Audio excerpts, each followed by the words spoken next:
Hello and welcome back to Ratchet and Clank comic book. Now we're at the halfway point, basically, issue 3. Well, we'll be done at the halfway point with the end of this issue.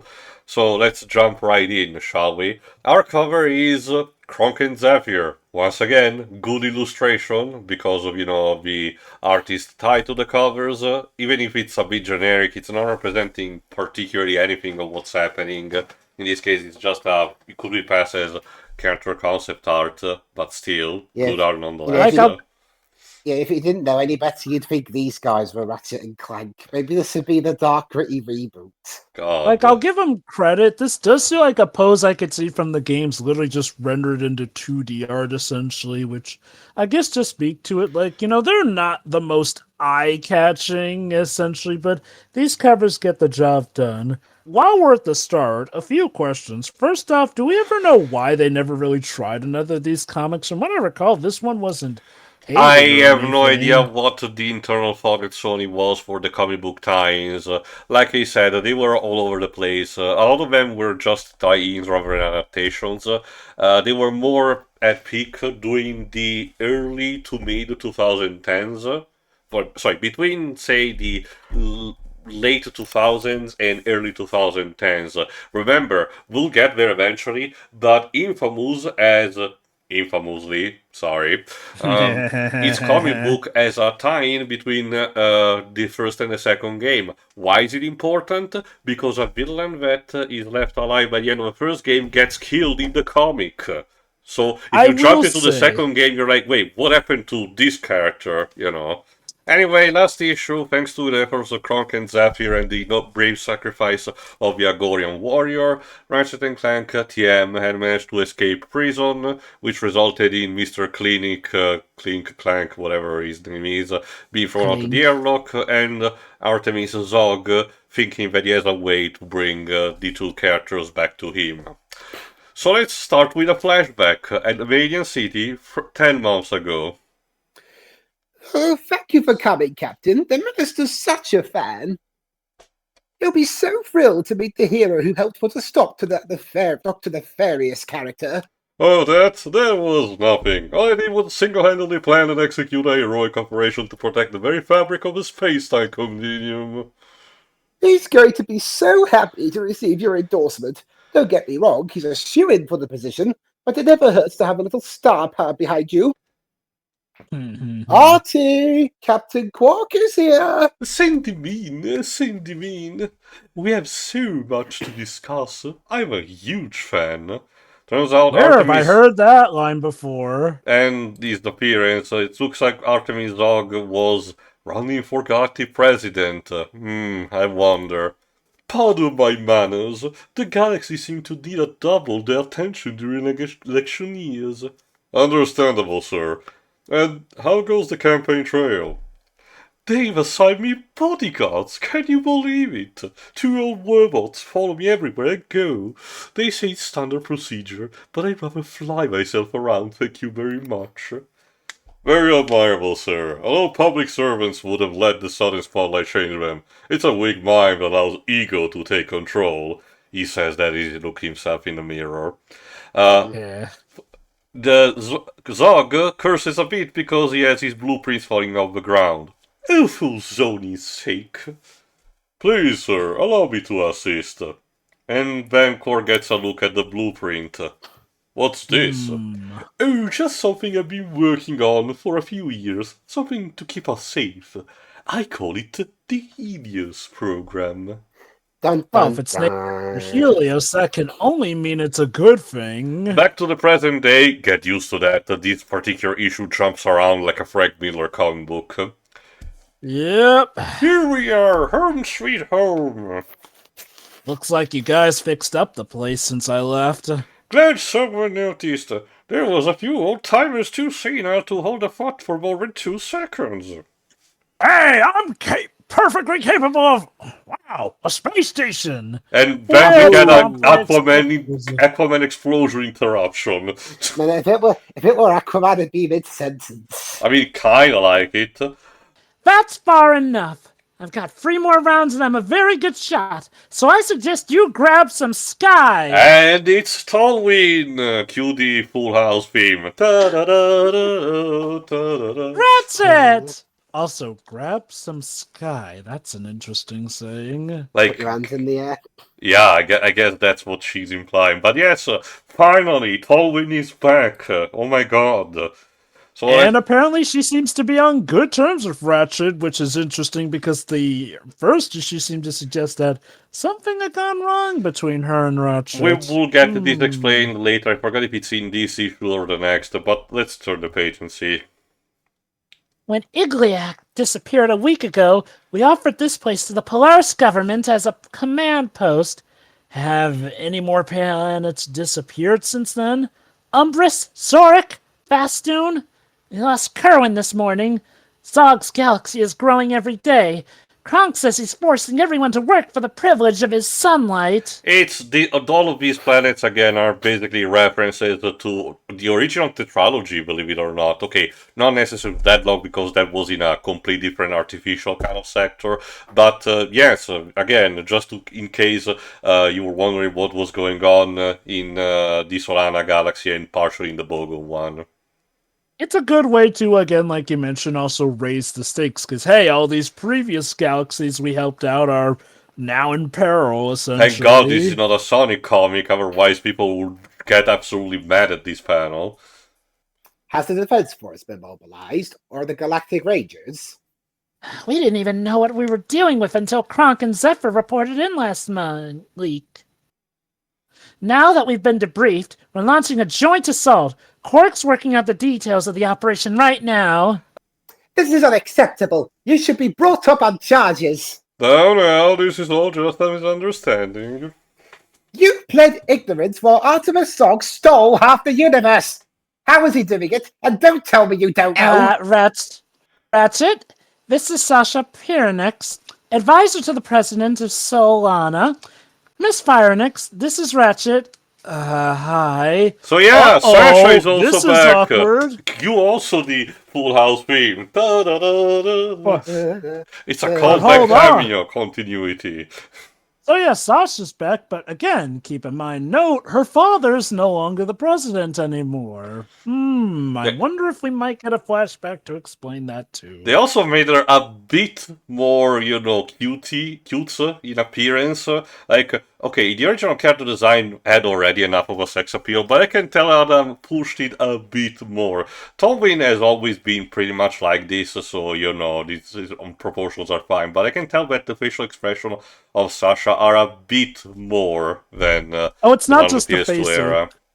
Oh, it's not just the facial expression. She is definitely taller, stretched out. Like, in 3, she was more squashed, cartoonish, I mean, to be fair, some time has passed, you can chuck it up to say she literally grew up more. Well, I'm sure you guys have a lot to talk about. As for me, I got a thing and a place with some people. Not so fast. You lied to us for like the umpteenth time. Ratchet, I'm a president. A large part of my job consists of asserting the truth, analyzing, and then not saying it. Well, I'll give him credit. He knows the politician game quite well. Zogg would like to know what you think of the Helios project. And Qwark gets a very oopsie-poopsie kind of face, which is gonna haunt me in my dreams tonight, but let's just move on. Again, the art is improving, but the Uncanny Valley still unfortunately remains. The meme faces. The Helios project? I'm afraid I'm not privy to these. I do not have any recollection of such name. Alright, I may have some idea. So yeah, how's this for a big collective group here? The cast from the Future Saga, along with Sasha from 3, essentially. We will get also a cameo from Big Al in a later issue, I think 5 or 6. So, time for yet another flashback. Yeah, Meridian City, 10 months ago. Magnificent, isn't it? Hundreds of years ago, it fell through the Fastoon stratosphere at over 800 kilocubits per hour. What is it? A comet shard, from the Surinox comet to be precise, a Class 6 celestial entity with an orbital period of 6,000 years per reality. Those words were very sciencey. It's transdimensional, Captain. It travels through realities. This very specimen was used by the Lombaxes to manufacture the Dimensionator during the days of the Great War. So yeah, what I mentioned, the Dimensionator was constructed using dark matter, basically. And since we all know it went so well for the Lombaxes, clearly it can only go well here. It's kind of funny. One of the original concepts for Mass Effect 3 was to have the implication that dark matter had been used in some capacity for the Reapers, but that got discarded because apparently it felt too much of a novel concept that clashed with what was going on at the time. Funny how that works. Sir, we're ready to get started. Marvelous. Captain Qwark, meet my advisor, Bungarblak. He's chairman of the Galactic Panel of Interstellar Know-It-Alls and the brains behind the Opti project. They literally called themselves the Know-It-Alls. How cute. The Helios project is designed to protect Polaris in the event of a galactic disaster, invasion, temporal rift, black hole, supernova. I'm gonna come and try to protect the entire galaxy from a supernova. By moving it, of course. Of course, the Patrick Star method. Just push it, literally. Applying negatively charged energy to the shard will create a bridge between realities. We tested this with a few Grunfos, but we weren't able to achieve the same level of success as the Lombaxes. Things got sticky. But by applying a large amount of positively charged energy to the shard, the result is simple teleportation. We can effectively geoshift any oblate spheroid across the gulf of space. But what about sunlight? I'm no science nerd, but on planets, depends on it. Quite right, dear Captain, and that takes us to the second part of our little tour. We turn the page and we get the title as Zogg presents Helios, Lost and Spaced. It's funny, shut up. Insert obligatory I love you wife reference here. Back to the present, we get a cameo also from the Space Ranger. Our starships have a head on Zogg. Read on Zogg, I mean, ma'am. ETA to its position is 1 hour. Remember, without that shard, we won't be able to return any of the planets to their proper homes. Do not destroy it. EMP pulse only. They're sending in the cavalry. Let's see how well Zogg handles a full-scale military assault. With any luck, this will be over in an hour. I met his chief warmonger. Trust me, they'll be fine. When he lost the election, everyone thought he ran off and got himself kidnapped by space pirates. We even sent out a search party for him. Guess he took the loss pretty hard. Zogg's always been a peaceful, level-headed public servant. What Qwark did to him was awful, but this... I don't get it. And now Ratchet starts to explain pretty much why he did not talk to her. What a weird thing to segue to when talking about how a Joba, politician okay, apparently 10 turned years into a later, supervillain. okay, no, let's say five roughly, 10 years later, this was 5 roughly years later, Advent Children, a story that predicates on the main hero ghosting his girlfriend at the time. So it was seen as the in thing to do. Even for Ratchet and Clank. Tal, I wanted to explain, it's alright, Ratchet. I know Alistair was like family to you. I was sorry to hear that he died. Thanks, Tal. But if he taught you anything, it's that guilt and solitude can be a very bad combination. Just remember, you have friends who care about you so much that I was never even in a Kraken time. Which reminds me, how do you know Sasha? What? Okay, thankfully, if you're wondering if it leads to comedic love triangle moment, thank God no. Sasha doesn't seem to have any particular interest in Ratchet and vice versa, and they seem to respect the boundaries that Ratchet, and Tolwyn have. Thank God.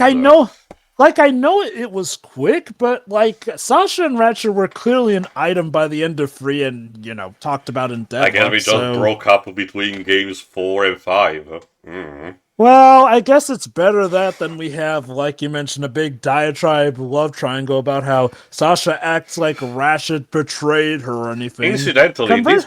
this comic was released roughly around the same time of Dead Space 3. I Huh. have no idea why I'm mentioning that right now. Foreshadowing is a tool, you know. Anyway, turning the page, we have Cronk, Zephyr, and Clank taking oil baths, in case you wanted some robo fan service. So, Beautiful. yeah, that's the stuff. Nothing loosens the old joints like a nice battle gravel-led oil, hey, Zeph? Back in my day, we didn't have oil. We had to rub butter all over our sprockets. Ew. Why did you go so long without contacting Tallwin? You kidding? Zogg was watching us like a paranoid wigwamp. Zeph and I figure we keep an eye on him until we could get the word to Miss Talwyn. We were gonna send General Glam, but when we saw you there, well, we had to ask him to spring you as well. I love Clank's cap and his little Rubber ducky, yes. Gonna need to be classy while having a bath. Why does he need a cap though? I don't know. Well, to protect his antenna, of course. The zony joints, I guess. I don't know. Well, unless he slips in the bath. Anyway, never more know. contact from the Galactic Rangers. This is Galactic Ranger Squadron Echo 3 Bravo. We have visual on Zogg's warship. We're closing in on its position. What about the missing planets? I only see Fastoon, but my scanner shows several other entities are in the sector. Gravity indexes match those of the missing planets. Copy that. Arm the MP and engage. Firing EMP pulse in 3, 2, 1. Flashback! Literally, we're jumping And once pressing the again. button triggers the flashback. Literally. You might also notice that the Galactic Rangers are far less comedic and they're actually more committed to the job, so they got that kind of upgrade. Anyway, I guess to be fair, after 3, they probably refined the personnel, aside from Qwark's personally handpicked team. possible. Anyway, we come back to Meridian City 9 months ago as Qwark is rehearsing for something. Honor, courage, unbridled machismo, but enough about me, you're here for Artemis Zogg. Hold for laughter and applause. There's my favorite client. Cyrus, what are you doing here? When Unicap was cancelled, I assume you'd never speak to me again. Qwark, baby, you insult me! Where would you get such an idea? From you. After Unicap was cancelled, you said you'd never speak to me again. The past is old and yucky. I'm all about the now, baby. Now, where are we looking at? Personal appearance at triple scale plus 10%? Tell me you didn't sign anything and I'll get you a cut off the door plus 10%, plus 8%, plus 2%. That's practically 80%. I didn't ask for a fee. I'm just here to offer Artemis Zogg my support. And we cut Wow. to more nightmare fuel. Jesus Christ. Imagine Qwark actually trying to be beneficial to somebody else without a catch. Pro bono! That's insane. Your celebrity is too valuable to just give it away, especially for a supporting role. Well, I am kind of a big deal. You're a huge deal. You make Ace Hardlight look like Glim Glam Fabulanash. Remember him? Actually, no, it's been a while. Speaking of turning the page, no. Boom, point made. Nobody liked Deadlocked. Now, let me ask you something. Why are you endorsing this old blog sniffer? He's noble, intelligent, and a man of the people. And if I asked you to describe yourself in 3 words or less, what words would you use? Noble, intelligent, and a man of the people? Boom! So why take a supporting role when you can be the lead?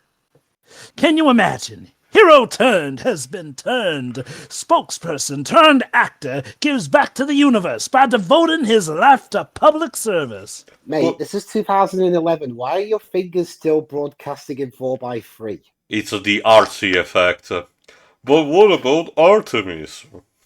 Artemis Zogg is old. He's been in office since the Lombaxes ran things. We need new blood, not some delusional Marquesian who thinks he's gonna save the galaxy. Say it out loud and tell me it doesn't sound right. Galactic President Captain Qwark.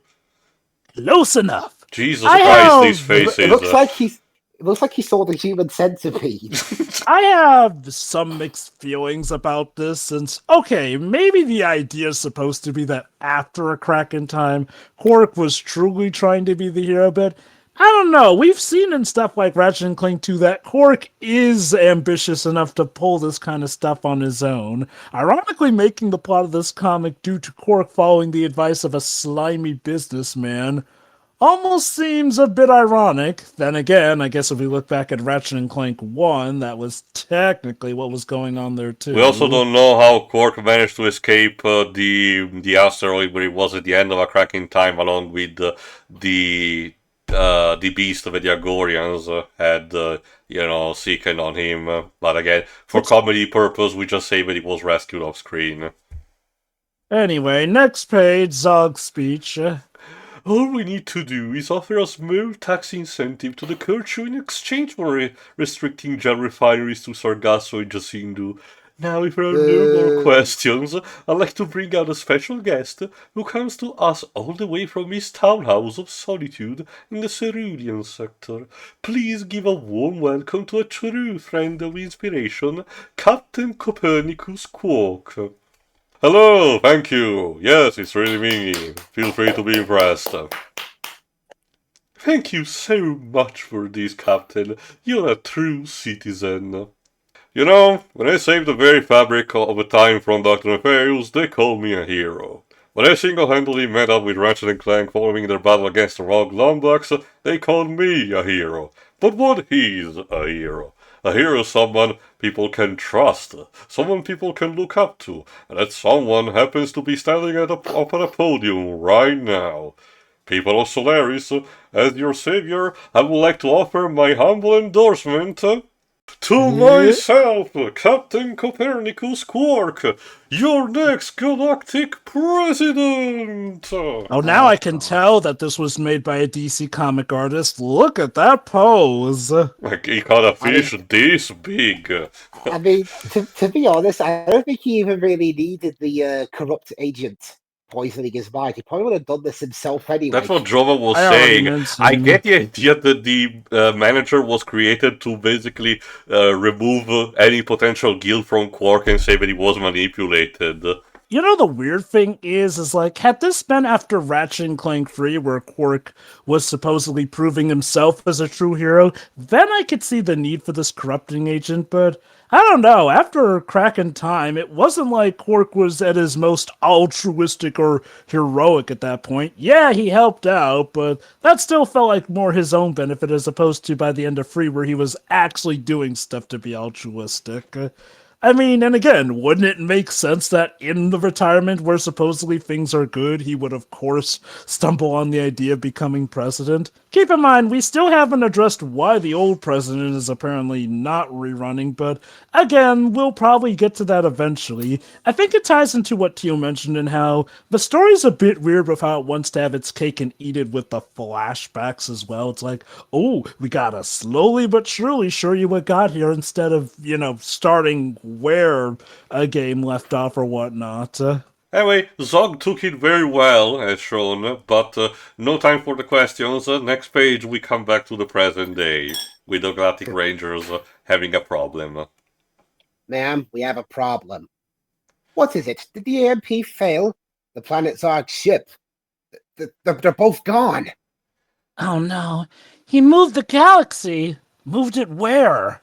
Anywhere in the universe. And Sasha resigns, moving away. Her father was on a goodwill trip to Polaris when they lost communication. Which planet was he going to? Well, turn the page and find out. Zorik, now in the Artemis galaxy. Wake up, President Pyronix. We're here. Oh, my head. I must apologize. Frequent geo-shifting tends to disorient our guest. I assure you, it was done in the galaxy's best interest. Artie, you have to put an end to this madness. Surely the days of Tachyon's rule taught you that you can't impose leadership. The inhabitants of this universe had their chance, and what did we end up with? Recession, war, unqualified morons elected to office. People cannot be trusted to guide civilization into the future. So we should trust robotic AI instead. And you can, Artie, you forced your constituents into slavery. That's a bad thing. Bold statements only. For the good of the galaxy. Without control, there is chaos. With chaos comes war. This galaxy, my galaxy, will flourish because it has a president who understands that. You're no president. You're a dictator. Every bit as cruel as Tachyon and even more misguided than Dr. Nefarious. I need you with me, Pyronix. I could use a vice president capable of keeping my constituents under control. You want me to help you?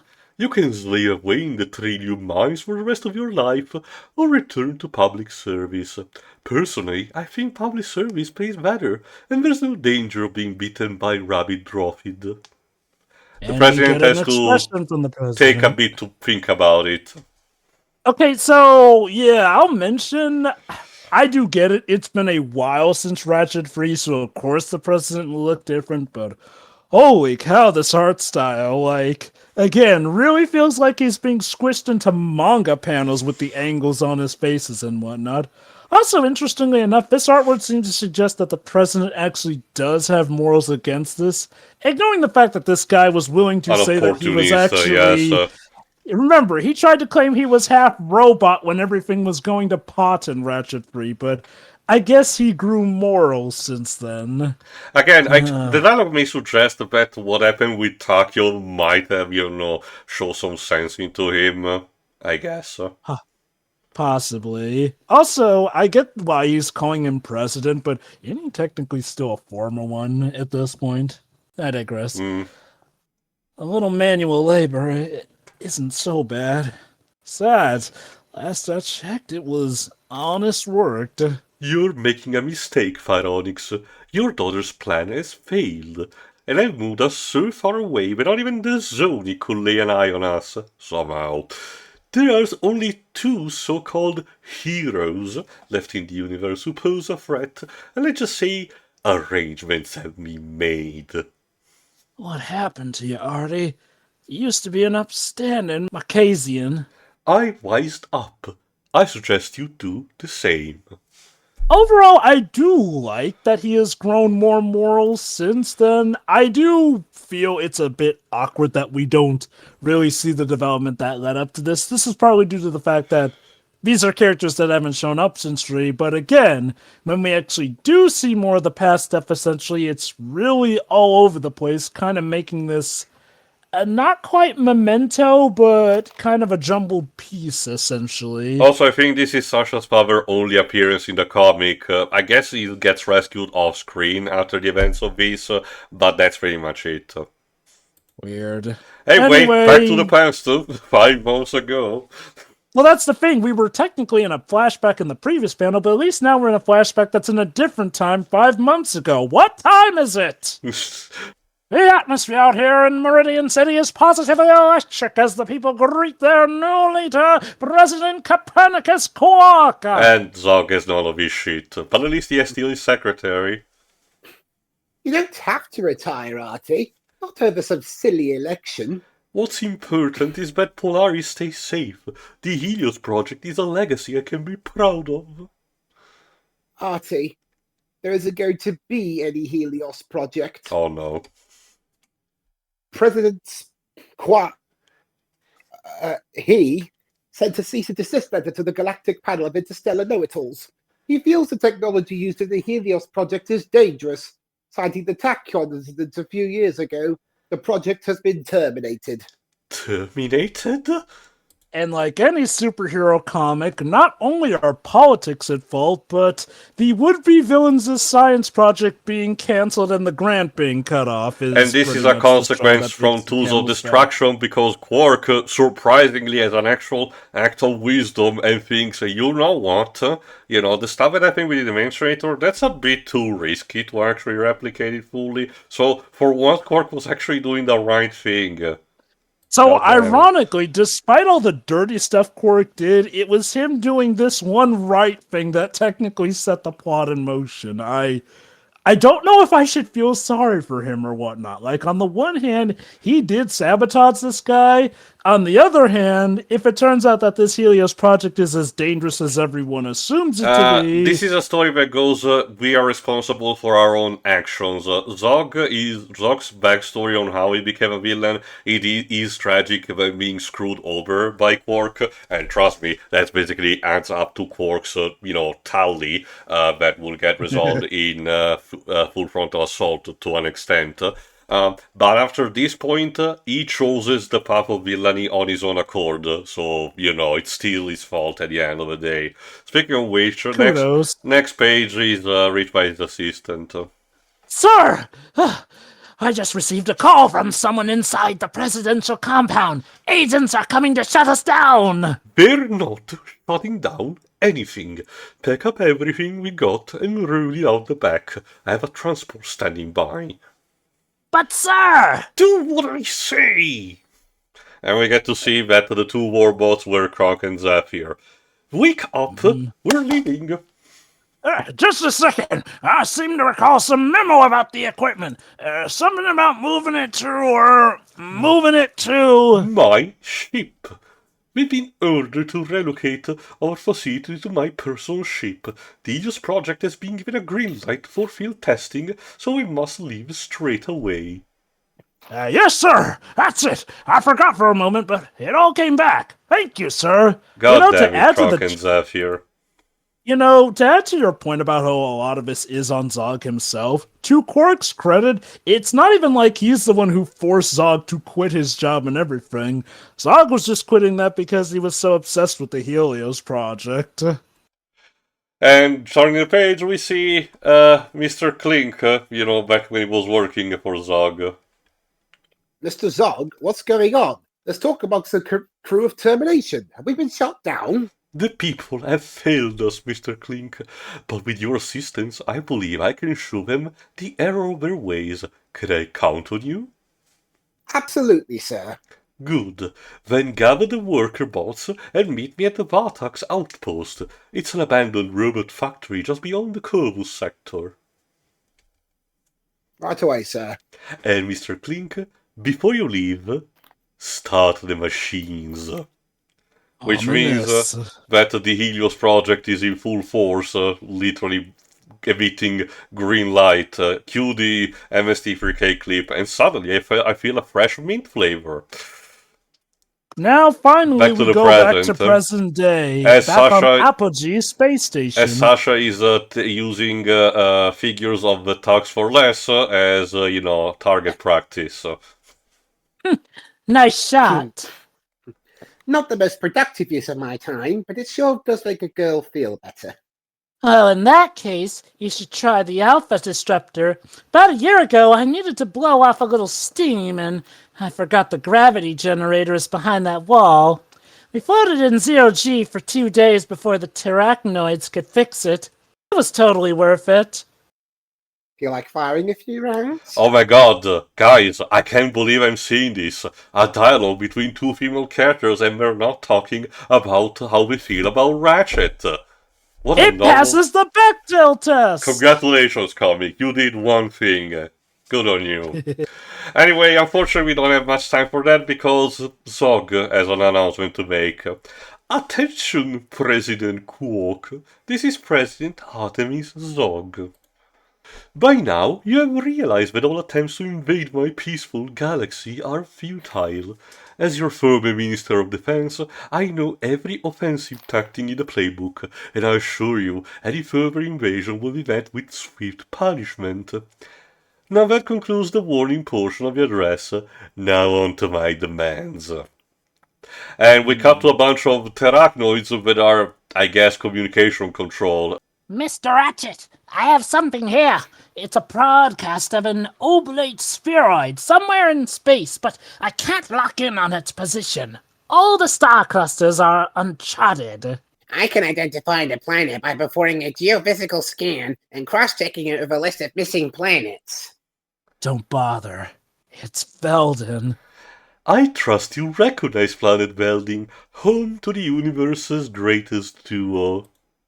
I know what that world is. Have you ever seen what happens to a planet when its sun dries up? Rivers turn to ice, plants wither and die. All life is extinguished within hours. I placed Planet Velding in a part of the universe no one will ever find. Without sunlight from Helios, it will soon become even more useless than it was when I first took it. Should Ratchet and Clank turn themselves in, I will return it to a place within my realm comparable to its former home. Qwark, surprisingly, has a moment of, negotiation, possibly still driven by his ego. But I'm the one you want. Why not just take me? Because, you insignificant nut, I want you to watch as your kingdom is ripped from your control planet by planet. Well, at least he admits he's taking right from the villain handbook. And how do we know you won't kill them? You don't. Let me be clear. Either Ratchet and Clank TM face justice at the hands of my warbots, or Velding will perish. 2 lives or millions, you have 1 hour to decide. And that's our cliffhanger, folks, cutting to Ratchet's face, which you might have noticed that Ratchet did not that much in this issue. For being still a comic called Ratchet and Clank, this issue spends a lot of time about the flashback and the side characters, which, to be fair, it's still fine, but, it's just a thing you notice. Flashback and Clank. Pretty much the majority of this was basically on flashback, setting up how we got here and there. Like, I do get it. If you wanted the surprise of the reveal to be Zogg being the bad guy, I guess this is why we had to have a lot of this happen in flashback to show how we got here and whatnot. It's like, I don't know. I feel like if this had been a video game proper, we probably would have gotten, like... Okay, yeah, we probably would have had some of the stuff in flashback, but I feel like more of the stuff leading up to this point would have been set more chronologically in order, essentially. It does kind of make this issue feel like, well, the backstory issue, essentially. To have you catching up to how things are going. Still, things are eating up at the halfway point, so tuning for tomorrow for the issue number 4 and see if our characters have a plan to stop Zogg or not. See ya. See you then. So, yeah.